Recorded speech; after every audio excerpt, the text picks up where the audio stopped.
वह लड़की बाहर आ गई और उसकी जगह उसकी पत्नी कुएं के अंदर कैद हो गई।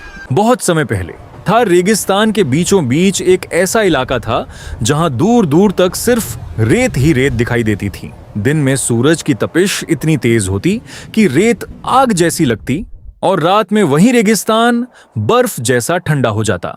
इसी वीरान जगह पर एक टूटा फूटा पुराना घर था और उस घर के पास एक बहुत गहरा रहस्यमयी कुआं। उस घर में एक 70 साल का बूढ़ा आदमी रहता था जिसका नाम रघुनाथ था। लोग कहते थे कि वह पागल है क्योंकि वह अकेला उस खतरनाक कुएं के पास रहता था, लेकिन असली सच कोई नहीं जानता था। रघुनाथ हर दिन उस कुएं के पास बैठा रहता जैसे किसी का इंतजार कर रहा हो। वह अक्सर कुएं में झांक कर धीरे धीरे बोलता, मैं आऊंगा, बस थोड़ा और इंतजार।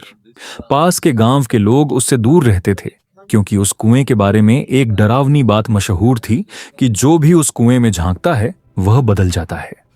एक दिन दोपहर के समय जब हवा भी आग जैसी चल रही थी, एक युवक उस रास्ते से गुजर रहा था जिसका नाम विक्रम था। वह बहुत प्यासा था और दूर उसे वह पुराना घर दिखाई दिया। वह दौड़ता हुआ वहां पहुंचा और बोला, बाबा थोड़ा पानी मिलेगा। रघुनाथ ने उसकी ओर देखा और कुछ सेकंड तक चुप रहा, फिर मुस्कुराया और बोला, पानी तो मिलेगा, लेकिन पहले एक बात बताओ, तुम डरते तो नहीं हो? विक्रम हंसा और बोला, डर? मैं तो डर को भी डरा देता हूं। रघुनाथ की आंखों में एक अजीब सी चमक आ गई। रघुनाथ उसे कुएं के पास ले गया और बोला, यही पानी है, पी लो।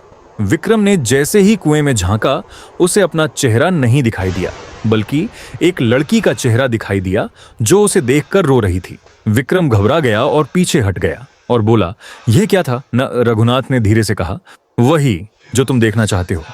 विक्रम ने रात वहीं रुकने का फैसला किया।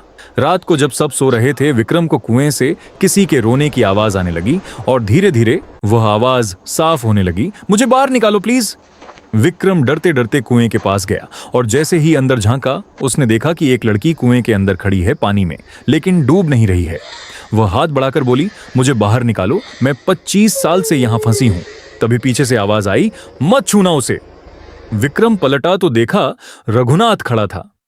उसने गंभीर आवाज में कहा, वह लड़की नहीं है, वह इस कुएं की आत्मा है। विक्रम बोला, लेकिन वह मदद मांग रही है। रघुनाथ चिल्लाया, मैंने भी यही गलती की थी। उसने बताया कि 25 साल पहले वह भी एक लड़की की आवाज सुनकर उसे बचाने गया था और जैसे ही उसने उसका हाथ पकड़ा, वह लड़की बाहर आ गई और उसकी जगह उसकी पत्नी कुएं के अंदर कैद हो गई। विक्रम हैरान रह गया और बोला, मतलब कोई भी उसे बचाने जाएगा तो खुद फंस जाएगा? रघुनाथ बोला, हाँ, यह कुआं कभी किसी को नहीं छोड़ता, यह हमेशा एक नई आत्मा मांगता है। तभी कुएं से आवाज आई, वह झूठ बोल रहा है, असल में इसने मुझे फंसा दिया है। विक्रम समझ नहीं पा रहा था कि किस पर भरोसा करे। उसने एक चाल चली और कहा, अगर तुम सच में फंसी हो तो खुद बाहर आओ। लड़की चुप हो गई और रघुनाथ धीरे धीरे पीछे हटने लगा। तभी विक्रम समझ गया कि दोनों झूठ बोल रहे हैं। उसने एक पत्थर उठाया और कुएं में फेंक दिया।